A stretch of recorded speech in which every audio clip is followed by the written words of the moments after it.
Maraming salamat sa pagbisita ninyo dito sa The Hague. Ate Jenny. Sige naman. Sige na. Ano ba yung sabihin ko? Yes, maraming salamat sa inyong pagbisita dito sa detention center sa The Hague at maraming salamat sa pagpapakita ninyo ng suporta kay Pangulong Duterte. Yes, so galing ako doon sa kanya sa loob at ang discussion namin ganun pa rin, Coke Zero pa rin, Coke Zero. Dumating naman na yung binili para sa kanya na Coke Zero. So, Apat pa rin yung Coke. hindi ko alam kasi galing na siya sa sa grocery kasi meron silang allowed sila ng grocery, so dumating na yon. Dumating na rin yung paksi?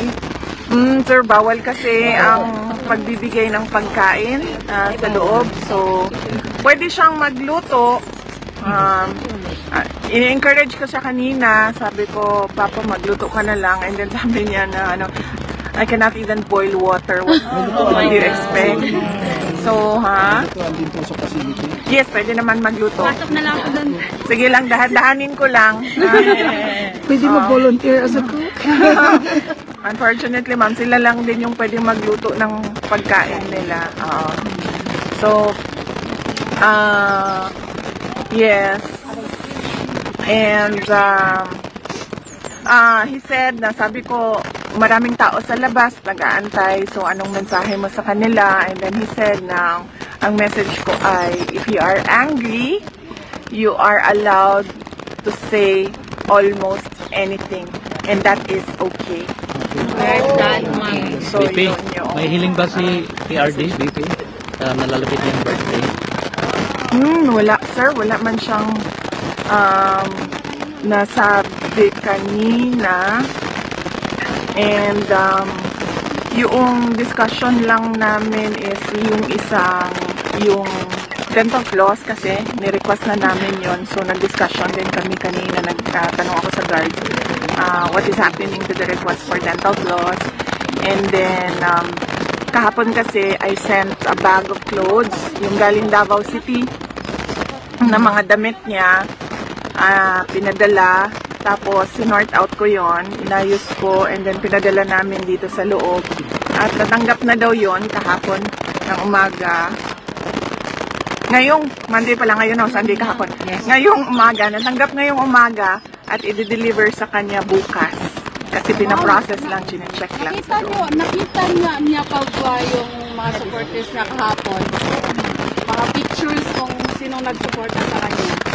Meron siyang access sa computer, ma'am. Supposedly dapat sa loob. Ang problem is, hindi siya marunong mag-operate ng... Oh my word! Hindi siya marunong mag-operate ng computer. Ang cute ni tatay. So, supposedly na siya i-access. Dili na siya, ma'am. Ayaw na niya. And then, I was asking him, magsulat ka na lang ng libro. Sabi ko, magsulat ka na lang ng libro, and then when you get out, we'll sell it and make money out of it.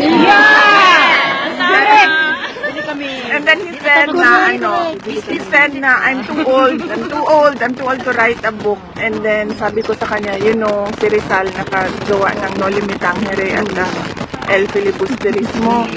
And then, ang sagot niya sa akin was, ano bang edad ni Rizal nung nagsulat siya? 80 years old? Pero man, ma'am, yung recorder ba? Tapos sasabihin niyo yung ginawa niya, anong nararamdaman niya. I'll make that suggestion the next time na Pwede siyang may gawin, schedule ako. parang soundbook, yearbook, yung tapos mag-ano lang ng taon naman. Kasi hindi ko din alam yung ganyang pamamaraan. Ang alam ko din pen and paper magsulat. Anong gagawin natin sa birthday? Meron kanina yung executive committee ng mga organizers kahapon. Magkasama ko sila kanina for lunch just to thank them sa pagod, hirap, puyat at lahat na ng kanilang effort para doon sa rally kahapon. Ang suggestion ko sa kanila, maybe magkanya-kanya na lang tayo ng picnic, kung gusto ninyo ng ganon, at wala ng program para hindi na tayo kailangan magpaalam ba? Kasi it's not a rally, it's not a protest, it's just a birthday picnic, and then you can gather kung ano yung grupo ninyo, kayo yung magsama, kung ano yung grupo nila, sila din yung magsama, and then mag table hopping na lang siguro yung mga tao, pagalingan na at pasarapan ng pagkain. Pupuntahan niyo po kasi bulan Mayo. Sinabihan ko sila, ma'am. Sabi ko, just let me know kung anong plans ninyo, anong gusto ninyong gawin. Kasi sa 28 naman, ang nakaschedule na bumisita is yung sister ko, si Veronica, tsaka yung mother niya, si Shelly. So I'll be free that day, whatever that you want to do. How about your mother? How about your mother? When is she coming? She's arriving. Ano ba talaga? Hindi ko na maalala. Kailan darating mama ko? Before then? 28 or 29? On the birthday, ma'am. Yes. Pero kayo po, anong plans nyo for the birthday? I mean, pwede bang dalahan ng cake o ano ba? Yung family ninyo? Well, kasi dahil limited lang yung time ni Shelly to na makastay dito dahil meron siyang mga negosyo na kailangan asikasuhin. Hindi niya pwedeng pabayaan yung hanap buhay niya. At si Veronica naman ay nag-aaral, so kailangan din niyang umuwi. Hindi siya pwedeng magtagal ng absent. Limited yung time nila, so lahat ng time na pwedeng ibigay sa kanila, binigay sa kanila lahat. So kahit yung birthday, binigay sa kanila yung schedule, yung time na pumasok sa loob. So, ikaw, VP, anong plano mo for his birthday? wala ako schedule sa kanya sa Friday. After na As lang. I said, binigay namin. Kasi allowed lang siya ng 2 visits a day. So, one lawyer visit, and then one family visit. So, the day after ka na lang, VP, or before? Wala akong yes. Wala ako. Binigay ko lahat ng schedule kay Shelly to at Veronica. Napag-usapan naman namin yon, and we all agreed na ganun yung gagawin. Nasa kanila lahat habang sila ay nandito dahil limited yung time nila as compared to sa akin. Okay lang, ma'am, because wala man kaming problema. Kaming magkakapatid, wala man kaming problema. Yung mga nanay namin may problema.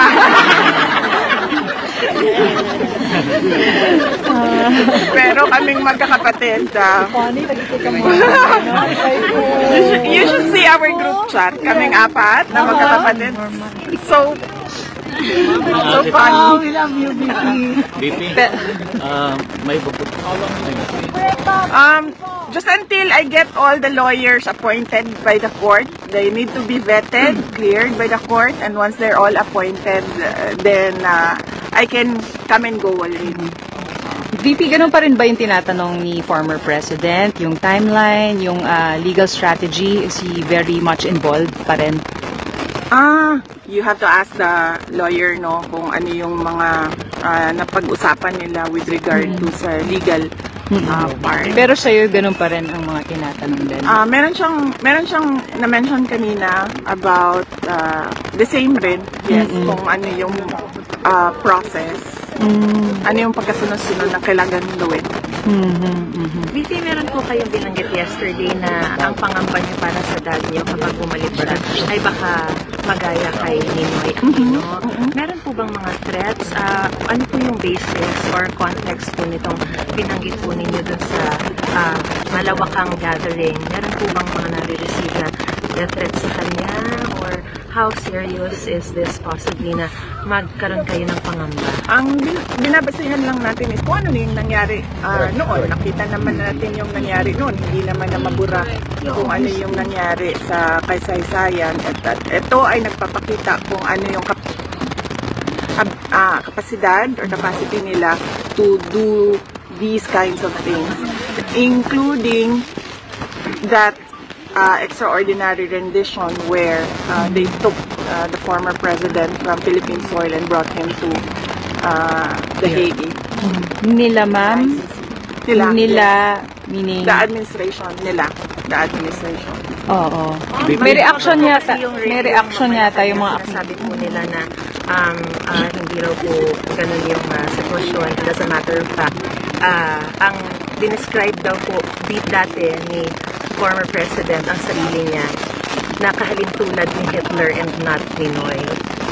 Hindi naman si dating Pangulong Rodrigo Duterte ang nagsasabi na magiging Ninoy siya, Aquino. Ang nagsabi nun ako at hindi si Pangulong Duterte.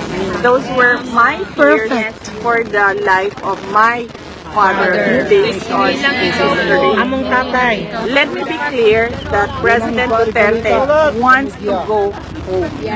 Wants to go back to Davao City. So even if he would be safer here, yun pa rin. Kasi kayo po, may pangamba kayo na kapag umuwi siya, baka may mangyari sa kanyang masama. Would it be a fact that he would be much safer here kung sakasakali? Or yun pa rin ang gusto po niya talagang makauwi no matter what? Yun ang sinasabi niya every time na pumupunta ako doon, kailan ako makakauwi, timelines, ganyan. Gusto niya talagang uuwi. Sa pangamba po, ano po yung sabi niya? Sabi niya, well, that is life. Yan, lagi sinasabi niya. That is life, so be it. He did say that noong Sabado. So, yun. Hindi naman niya pangamba yun. Kasi lagi naman niya sinasabi, alam niyo, matanda na ako, tapos na ako sa lahat ng kailangan ko gawin. Except that, sabi niya, I'm running for mayor and I want my term, this term, na matuloy na mag-mayor ng Davao City. But sabi niya, other than that, I only think about my children. Did you have a response to the response also of Malacanang and House of Representatives regarding yung mga nabanggit po kahapon? Halimbawa sa budget, parang sabi nila kung gusto ng transparency, parang mauna daw yung kampo ninyo to answer allegations. Allegations of ano po? Yung sa OVP and debt. Yung new set of names daw po, which Ortega dubbed as Team Amoy Asin, included Amoy Liu, Fernan Amoy, and Job de Asin. Would you care to respond to this? Yes. Iba kasi yung, di ba, nag-file na sila ng impeachment sa akin. I suppose yan yun, no? Yung impeachment. Yes. Nag-file na sila ng impeachment sa akin and nandiyan na yan sa Senate. And well, they can say what they want to say. Pwede naman na nilang yan sabihin. And ako din, nag-file na rin si Congressman Pantaleon Alvarez questioning the budget and what happened to the budget and constitutional infirmity and irregularities in the budget. And then I can say what I want to say. It doesn't have to be na dahil pinupuna ko sila sa ginagawa nila sa ating bayan, ay kailangan ko din sagutin yung sinasabi nila. Ma'am, kahapon po talagang malakas yung panawagan ng mga taga-suporta na mag-resign si Marcos. Sinabi po ng Malacanang ngayon na kung pinagre-resign po nila ang Pangulo, sino makikinabang, kahit sabihin po ni Titi Sara, o kayo nagsabi niyan, kayo pa rin daw po ang makikinabang. Meron po ba kayo? Wala ako sinabi kahapon na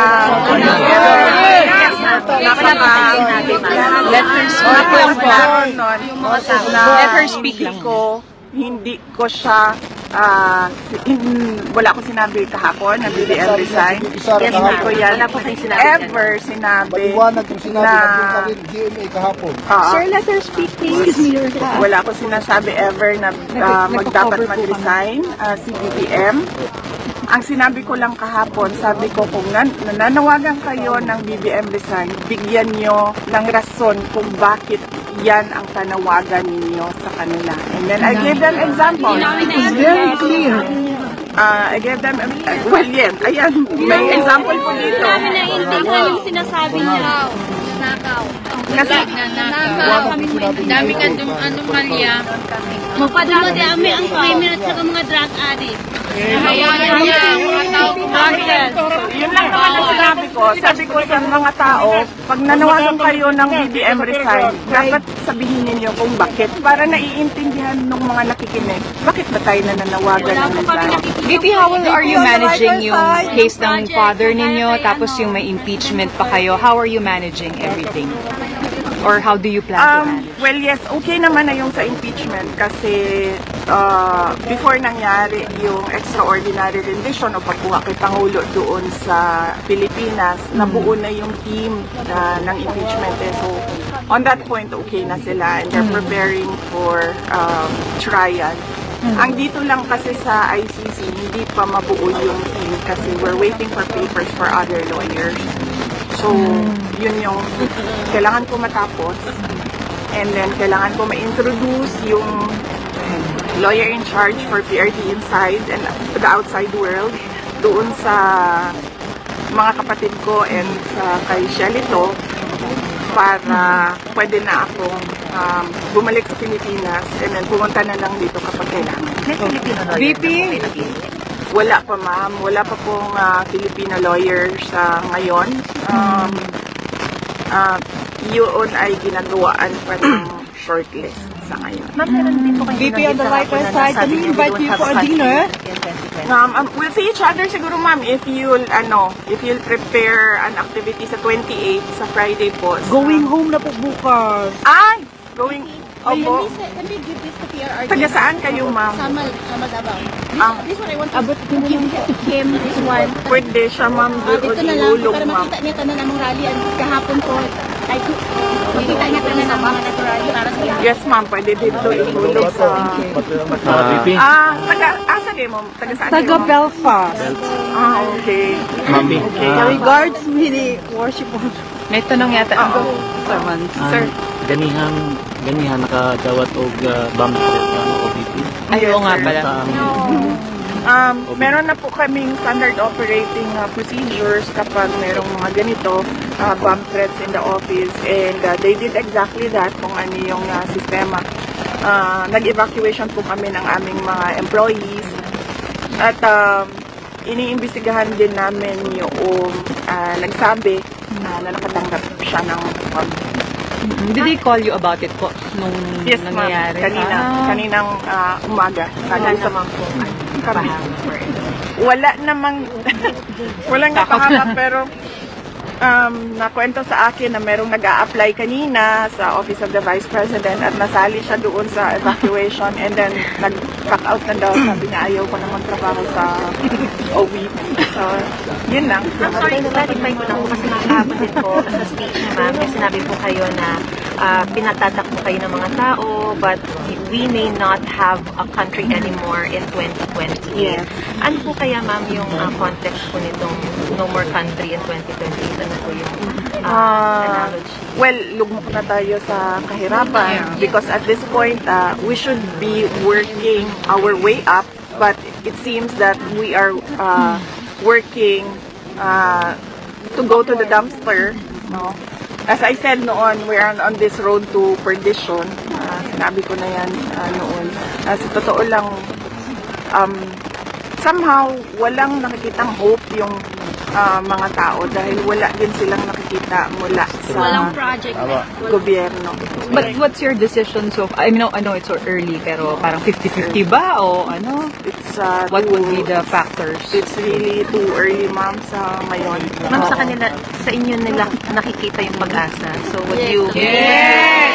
Would you agree? I mean, pagbibigyan niyo po ba yun kung yun ang magiging panawagan nila? Yes, ma'am. Ang pagtakbo kasi, ma'am, kailangan ka manalo. So, kailangan mo paniguraduhin na kapag tumakbo ka ay mananalo ka. Ma'am, you can have our vote. Otherwise, that will be, hopeless case. Wala na yung pag-asa, no? So, mahirap paasahin ang mga tao. Tapos, alam mo namang hindi ka magtatagumpay sa kandidatura mo. So, kailangan paniguraduhin na mananalo para nabibigay yung expectation ng mga tao. Meron po kayong guarantee sa kanila as to when you can truly say na sa kanila kung ano yung decision? I'm sure Ang nag-iintay advice din. sa akin noon was fourth quarter of 2026. So, December of 2026, supposedly yun. Dapat merong decision. So malalaman Because at ng... that time, kailangan na iset up kung ano yung kailangan na organization para sa isang kandidatura. If the people will assure you of your victory, will you run? Yes. That we have to see by the numbers and by science and mathematics. Yay!